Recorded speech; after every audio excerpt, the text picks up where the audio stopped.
Bom dia, peladeira de plantão. Ai, a resenha é agora aqui, ó. Nosso presidente, degustando aí uma paizinha. Nosso vice-presidente, nosso tesoureiro. Ó, esse é foda. Vacilou e papai tá. Pessoal, só dizer hoje. Lulu, Alex, cabe baixinho aí, tava querendo ficar feliz, tava querendo ficar alegre. Vou dar um recado pro Batista. Batista, domingo, se vier jogar, vem. Agora passear no lugar, no calçadão.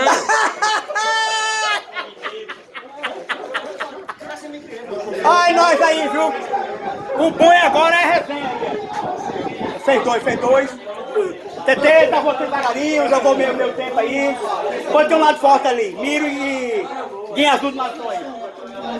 A resenha aqui, ó. O bom da pelada do UFC é isso aqui, é a resenha. É o que fica aí depois da peladinha, depois da distração aí. Ó. Ali são as discussões ali, quem veio, quem não veio. Um disse que sorriso veio, que sorriso não veio. Aí o tesourão! Aí. É aí o tesourão.